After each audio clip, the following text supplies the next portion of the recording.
നിങ്ങളെ അടുത്തും അകലെയും ഈ ശബ്ദപരിധിയിൽ ഞങ്ങളെ ശ്രവിക്കുന്ന വെറ്റിലപ്പാറയിലെ ദേശനിവാസികളെ, മാതാപിതാക്കളെ, യൗവനക്കാരെ, യൗവനക്കാരികളെ, കുഞ്ഞുങ്ങളെ,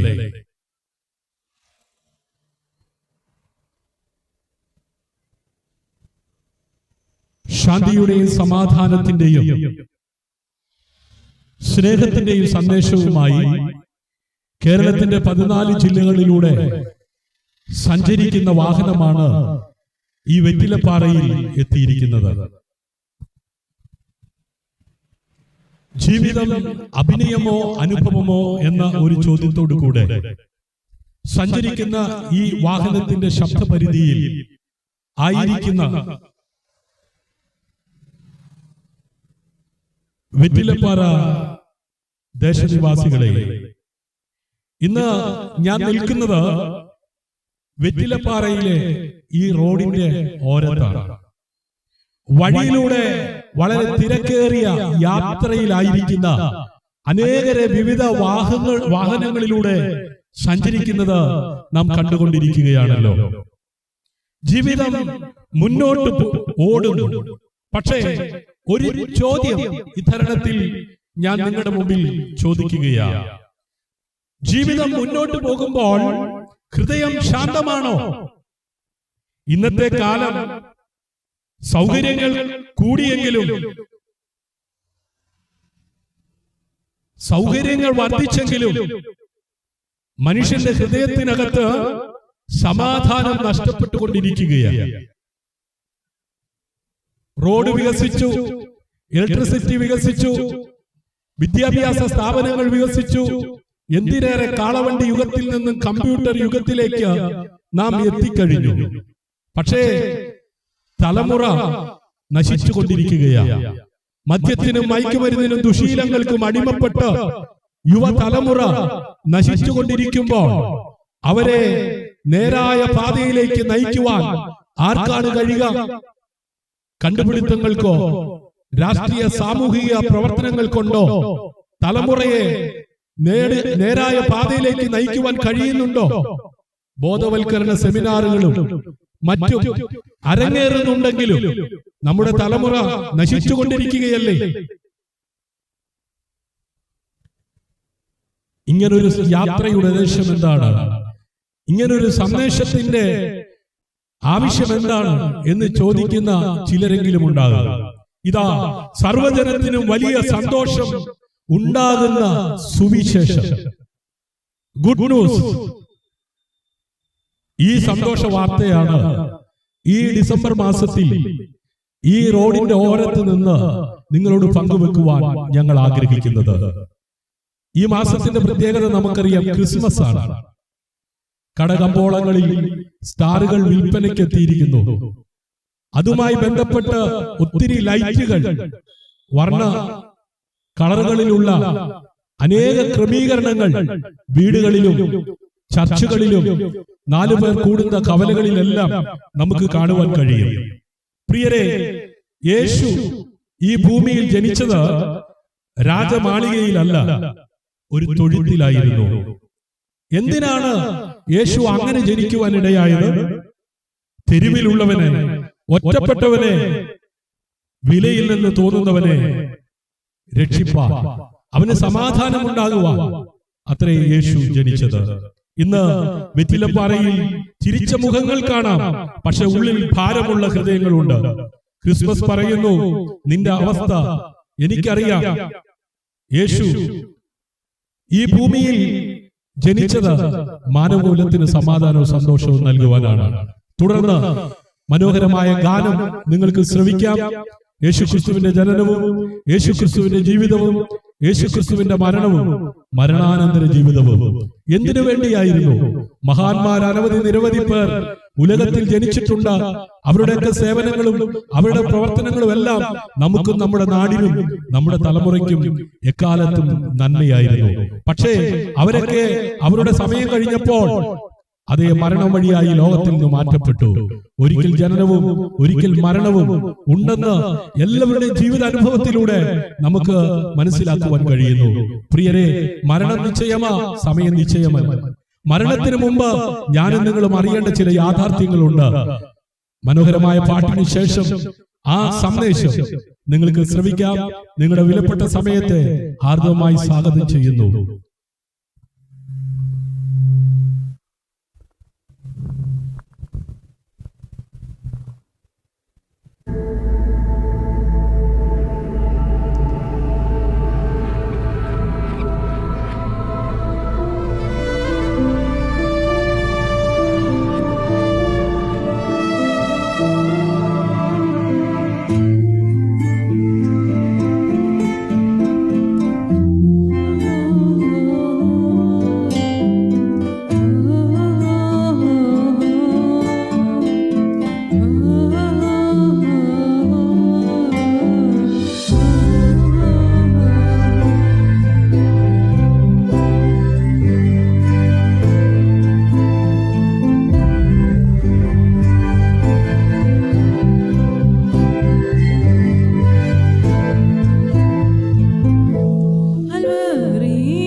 പ്രൈസ് ദി ലോർഡ്. അടുത്തും അകലെയുമായി ഈ ശബ്ദ പരിധിക്കുള്ളിൽ ഞങ്ങളെ ശ്രവിച്ചുകൊണ്ടിരിക്കുന്ന വെറ്റ്ലപ്പാറ നിവാസികളായ എല്ലാ നല്ല ആളുകളെയും ദൈവനാമത്തിൽ ഞങ്ങൾ സ്വാഗതം ചെയ്യുന്നു. നാളെ ക്രിസ്മസ് കൊണ്ടാടുന്ന ദിവസമാണല്ലോ. എന്താണ് ക്രിസ്മസ്? എന്തിനു വേണ്ടിയാണ് യേശു ഈ ലോകത്തിൽ ജനിച്ചത്? അതുകൊണ്ട് ആർക്കാണ് പ്രയോജനം? എങ്ങനെയാണ് നമ്മൾ ആ പ്രയോജനം നമുക്ക് ആ പ്രയോജനപ്പെടുത്തുവാൻ കഴിയുന്നത് എന്നിങ്ങനെയുള്ള കാര്യങ്ങളാണ് ഇന്ന് പൽക്കാലം ഞങ്ങൾ നിങ്ങളോട് സംസാരിപ്പാൻ ആഗ്രഹിക്കുന്നത്. എനിക്കറിയാം, ഈ വെറ്റ്ലപ്പാറ നിവാസികൾ ഒത്തിരി സുവിശേഷം കേട്ടിട്ടുള്ളവരാ, വിദ്യാസമ്പന്നരായ ആളുകളാ. എന്നാൽ ദൈവത്തിന്റെ വചനം ഇങ്ങനെ പറയുന്നു, ദൈവത്തെ അന്വേഷിക്കുന്ന ബുദ്ധിമാനുണ്ടോ എന്ന് കാണാൻ ദൈവം സ്വർഗത്തിൽ നിന്ന് നോക്കുന്നു. അങ്ങനെയെങ്കിൽ വിദ്യാസമ്പന്നത കൊണ്ട് ഒരുപക്ഷേ ഞാൻ ബുദ്ധിമാനെന്ന് ചിന്തിക്കുന്ന വ്യക്തിയെ ഇന്ന് പൽക്കാലം നിന്നോട് ചോദിക്കട്ടെ, നീ ദൈവത്തെ ആരെന്ന് അറിയുവാൻ, ഈ ദൈവം ആരെന്ന് മനസ്സിലാക്കുവാൻ നിന്റെ ജീവിതത്തിൽ നിന്ന് ശ്രമിച്ചിട്ടുണ്ടോ? അങ്ങനെ ഇല്ല എങ്കിൽ ദൈവത്തിന്റെ വചനം ഇങ്ങനെ പറയുന്നു, ദൈവമില്ല എന്ന് മൂഢൻ തന്റെ ഹൃദയത്തിൽ പറയുന്നു. അതെ, ദൈവമില്ല എന്ന് പറയുന്ന ഒരവസ്ഥയിലാണോ നീ എങ്കിൽ നിന്റെ പേര് മൂഢൻ എന്നാണ്. അങ്ങനെയെങ്കിൽ നീ ദൈവത്തെ അന്വേഷിക്കുന്നവനാണെങ്കിൽ നിന്റെ പേര് ബുദ്ധിമാൻ എന്നാണ്. നീ ഏത് ഗണത്തിൽ പെടുന്നു എന്ന് ഇന്ന് പൽക്കാലം നിന്നെ തന്നെ ഒന്ന് വിലയിരുത്തേണ്ടിയിരിക്കുന്നു. 2025 വർഷങ്ങൾക്ക്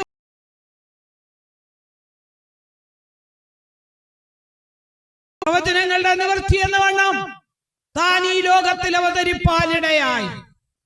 ആദാമ്യ പാപം നിമിത്തം പാപം നിറഞ്ഞ ലോകത്തിലേക്ക് ജനിച്ചതും കർമ്മം കൊണ്ടും മനുഷ്യൻ പാപികളായി തീർന്നിരിക്കുകയാണ്. എന്തുകൊണ്ട് യേശു ഈ ഭൂമിയിലേക്ക് വരുവാൻ ഇടയായി? അതിന്റെ ആവശ്യകത എന്തായിരുന്നു എന്ന് ചോദിച്ചാൽ, ആദാമിനെയും ഹവ്വയെയും സൃഷ്ടിച്ച സകല സുഖ സൗകര്യങ്ങളോടും കൂടെ ഏദൻ തോട്ടത്തിൽ പാർപ്പിപ്പാനിടയായി. എന്നാൽ അവരോട് പറഞ്ഞു, ഈ തോട്ടത്തിലുള്ള സകലതും നിങ്ങൾക്ക് ഭക്ഷിക്കാം, എന്നാൽ അതിന്റെ തോട്ടത്തിന്റെ നടുവിൽ നിൽക്കുന്ന വൃക്ഷത്തിന്റെ ഫലം നിങ്ങൾ ഭക്ഷിക്കരുത്. എന്നാൽ നമ്മുടെയൊക്കെ ഒരു പ്രത്യേകതയാണല്ലോ, എന്തരുത് എന്ന് പറയുന്നുവോ അത് ചെയ്യുവാനുള്ള വ്യഗ്രത നമുക്ക് ഏറ്റവും കൂടുതലാണ്. അത് തന്നെയാണ് ഹവ്വയ്ക്കും ആദാമിനും ഇവിടെ സംഭവിപ്പാനിടയായത്. അതെ, സാത്താൻ പാമ്പിന്റെ രൂപത്തിൽ വന്ന് ഹവ്വയോട്, നിങ്ങളോട് ദൈവം എന്തെങ്കിലും കൽപ്പിച്ചിട്ടുണ്ടോ എന്ന് ചോദിച്ചപ്പോൾ തന്നോട് ദൈവം പറഞ്ഞതിനേക്കാൾ അല്പം കൂടെ കൂട്ടി പറയുന്ന ഒരു സ്വഭാവം നമുക്കിവിടെ കാണുവാൻ കഴിയുന്നു. ഇന്ന് മനുഷ്യന്റെ ഒക്കെ അവസ്ഥ അങ്ങനെ തന്നെയാ. എന്താണോ നാം കേൾക്കുന്നത് അതിനോട് ഒന്നുകൂടെ ചേർത്ത് നാം മറ്റുള്ളവരോട് പങ്കുവെക്കുന്നവരായി തീരുകയാണ്. അങ്ങനെ മോഹം തോന്നിയ ഹവ്വ ആ പഴം പറിച്ചു തിന്നുവാനിടയായി. പഴം താൻ പറിച്ചു തിന്നുക മാത്രമല്ല, തനിക്ക് കൂട്ടായി ലഭിച്ചിട്ടുള്ള ആദമിനും കൂടെ കൊടുക്കുവാനിടയായി. അങ്ങനെ ഇരുവരും പാപം ചെയ്ത് ദൈവ തേജസ് നഷ്ടപ്പെട്ടവരായി തീർന്നു.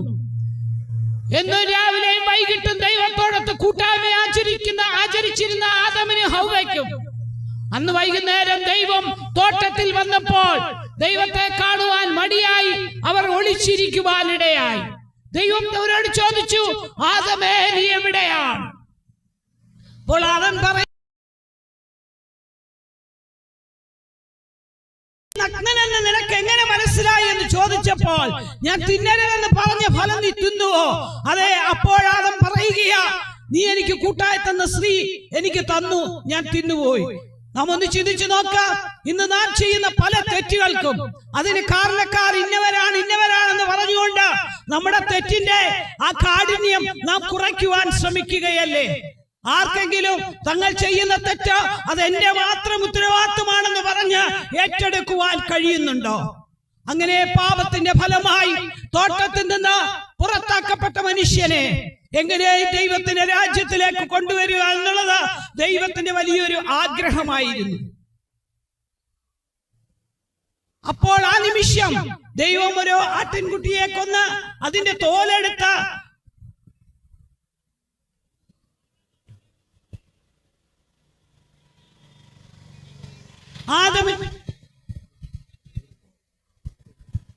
ആദമിനും ഹവ്വയ്ക്കും അത് കൊടുക്കുവാനായിട്ട് ഇടയായിത്തീർന്നു.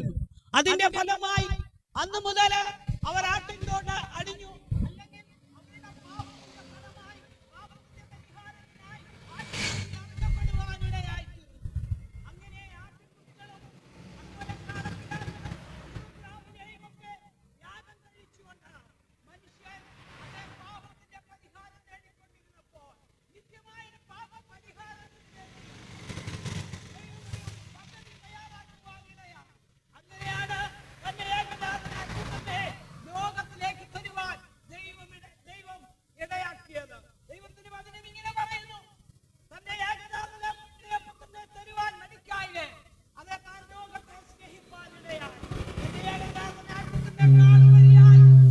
ദൈവം മനുഷ്യനെ സ്നേഹിപ്പാനിടയായി.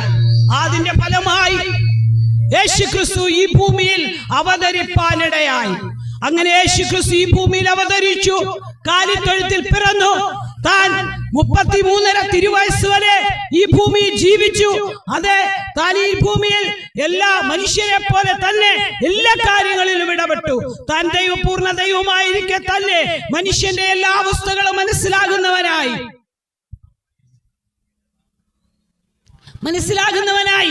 ദൈവം യേശുക്രിസ്തു ഈ ഭൂമിയിലായിരിക്കാനിടയായി. ഈ ഭൂമിയിൽ താനായിരിക്കുമ്പോൾ രോഗികളെ സൗഖ്യമാക്കി, ഭൂതങ്ങളെ പുറത്താക്കി, അതെ, കുഷ്ഠരോഗിയെ സൗഖ്യമാക്കി, മരിച്ചവരെ ഉയർത്തെഴുന്നേൽപ്പിച്ചു. അങ്ങനെ ദൈവം ഈ ഭൂമി, കർത്താവായ യേശുക്രിസ്തു ഈ ഭൂമിയിൽ കടന്നു വരുവാനിടയായി. 33.5 തിരുവയസ്സിൽ നമ്മുടെ ഓരോരുത്തരെയും പാപത്തിന്റെ പരിഹാരമായി താൻ കാൽവരിയിൽ യാഗമായി തീരുവാനിടയായി തീർന്നു. തനിക്ക് അതിൽ നിന്ന് രക്ഷപ്പെടാമായിരുന്ന എല്ലാ സാഹചര്യങ്ങളും എല്ലാ കഴിവുകളും ഉണ്ടായിരുന്നിട്ട് പോലും തന്നെ താൻ ഏൽപ്പിച്ചു കൊടുക്കുവാനിടയായി.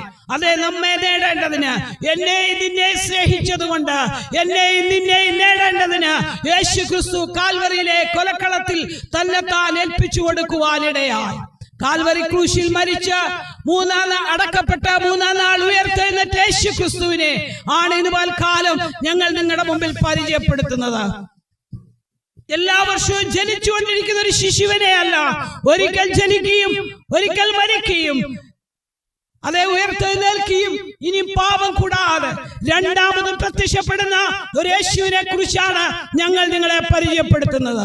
ആ യേശുവിനെ നിങ്ങളുടെ സ്വന്തം രക്ഷിതാവും കർത്താവുമായി സ്വീകരിക്കുമ്പോൾ നിങ്ങൾ യേശുവിന്റെ രാജ്യത്തിന്, ദൈവിക രാജ്യത്തിന് അവകാശികളായി തീരുവാനിടയായി തീരും. ആയതുകൊണ്ട് എന്നെ കേൾക്കുന്ന ആ പ്രിയപ്പെട്ടവരെ, ഇന്ന് പൽക്കാലം ഈ ശബ്ദം കേൾക്കുന്നുവെങ്കിൽ, ഈ സ്നേഹ സന്ദേശം നിങ്ങൾ ശ്രവിക്കുന്നുവെങ്കിൽ, ഇന്നലെ വരെ നിങ്ങൾ ചിന്തിച്ചതുപോലെ ചിന്തിക്കാതെ നിങ്ങളുടെ ചിന്താഗതിക്ക് ഒരു മാറ്റം വരുത്തേണ്ടിയിരിക്കുന്നു. യേശു നിങ്ങളുടെ പാപങ്ങളിൽ നിന്ന് നിങ്ങളെ വിടുവിപ്പാൻ മതിയായ ദൈവമാ. യേശു നിങ്ങൾക്ക് സമാധാനം തരുവാൻ മതിയായ ദൈവമാ. യേശു നിങ്ങളെ സ്നേഹിക്കുന്ന ദൈവമാ. ഈ ലോകത്തിൽ പലപ്പോഴും നിങ്ങൾ പറയുന്നുണ്ടാകും, എന്നെ ആരും സ്നേഹിക്കുന്നില്ല, എന്നെ ആരും കരുതുന്നില്ല. എന്നാൽ യേശു പറയുകയാ, കുഞ്ഞെ, ഞാൻ നിന്നെ സ്നേഹിക്കുന്നു. യേശു നിങ്ങളുടെ ഹൃദയത്തിന്റെ വാതിൽക്കൽ നിന്ന് മുട്ടുകയാ. ആരെങ്കിലും എന്റെ ശബ്ദം കേട്ട് വാതിൽ തുറന്നാൽ ഞാൻ അകത്ത് വന്ന് അവൻ എന്നോടും ഞാൻ അവനോടും കൂടെ അത്താഴം കഴിക്കും. യേശു നിന്റെ ഹൃദയത്തിൽ വരുവാൻ ആഗ്രഹിക്കുക. ബൈബിൾ പറയുന്നു, ദൈവം കൈപ്പണിയായ ക്ഷേത്രങ്ങളിൽ വാസം ചെയ്യുവാൻ ആഗ്രഹിക്കുന്നില്ല. പിന്നെയോ അവൻ സൃഷ്ടിച്ച മനുഷ്യനായ നമ്മുടെ ഓരോരുത്തരുടെ ഹൃദയങ്ങളിലാണ് ദൈവം വസിക്കുവാൻ ആഗ്രഹിക്കുന്നത്. ആയതുകൊണ്ട് ആ യേശുവിനെ നിന്റെ ഹൃദയത്തിൽ സ്വന്തം രക്ഷിതാവും കർത്താവുമായി സ്വീകരിപ്പാൻ ഇന്ന് പൽക്കാലം നിനക്ക് മനസ്സുണ്ടോ? അങ്ങനെ നിന്റെ ജീവിതത്തെ മാറ്റിമറിക്കുവാൻ, നിന്നെ രക്ഷിക്കുവാൻ, നിന്നെ ജീവിതത്തെ പുഷ്ടിയുള്ളതാക്കി തീർക്കുവാൻ, നിന്റെ ജീവിതത്തെ പാപപങ്കരമായ അവസ്ഥയിൽ നിന്ന് വിടിപ്പാൻ മതിയായ ഒരു യേശുവിനെയാണ് ഇന്ന് ഞങ്ങൾ നിങ്ങളുടെ മുമ്പിൽ പരിചയപ്പെടുത്തുന്നത്. ആ യേശുവിനെ നിങ്ങൾ സ്വന്തം രക്ഷിതാവും കർത്താവുമായി സ്വീകരിച്ച നിത്യരാജ്യത്തിന്, നിത്യജീവിതത്തിന് അവകാശികളായി തീരണമേ എന്ന് അപേക്ഷിച്ചുകൊണ്ട് നിങ്ങളുടെ ഈ ചെറിയ വാക്കുകളിൽ നിന്ന് വിരമിക്കുന്നു. ദൈവം നിങ്ങളെ എല്ലാവരെയും അനുഗ്രഹിക്കുമാറാകട്ടെ. Praise the Lord. ഞങ്ങളെ ഇത്രയും നേരം ശ്രദ്ധിച്ച എല്ലാവർക്കും ഞങ്ങൾ നന്ദി പറയുന്നു. ഞങ്ങൾ നിങ്ങൾക്ക് വേണ്ടി പ്രാർത്ഥിക്കുന്നു. പരിശുദ്ധ പിതാവേ, നന്ദിയോടെ സ്തോത്രം ചെയ്യുന്നു. ഈ ദേശത്തെ അതേ അവിടുത്തെ മാറ്റമില്ലാത്ത വചനം അറിയിപ്പാൻ ഇടയായി തീർന്നല്ലോ. ഈ ദേശത്തെ അനുഗ്രഹിക്കണമേ. ദേശത്തിന്റെ അന്ധകാരം നീങ്ങി പോകുവാൻ ഈ ദേശത്ത് അതേ യേശുവിന്റെ വെളിച്ചം വീശുവാനിടയായി തീരട്ടെ. ജനഹൃദയങ്ങളിൽ യേശുവിന്റെ സ്നേഹം നിറയുവാനിടയായി തീരട്ടെ. കുടുംബത്തെ സമാധാനം ഉണ്ടാകട്ടെ, നന്മകൾ കൊണ്ട് നിറയട്ടെ, എല്ലാ തടസ്സങ്ങളും ദൂരീകരിക്കപ്പെടട്ടെ, രോഗികൾ സൗഖ്യമാകട്ടെ. അതേ അവരുടെ ജീവിതത്തിൽ ഏതെല്ലാം ആവശ്യങ്ങളുണ്ടോ അതെല്ലാം നടക്കുവാൻ സ്വർഗത്തിലെ ദൈവടയാക്കണമേ. എല്ലാറ്റിലുപരിയായി യേശുവിനെ ഹൃദയത്തിൽ സ്വന്തം രക്ഷിതാവും കർത്താവുമായി സ്വീകരിക്കുവാൻ ഈ ദേശത്തെ ഒരുക്കിയാട്ട് തിരുസന്നിധിയിൽ സമർപ്പിക്കുന്നു. പ്രാർത്ഥനകടനായി നന്ദി. യേശുവിന്റെ അധികാരമുള്ള നാമത്തിൽ തന്നെ പിതാവേ, ആമേൻ.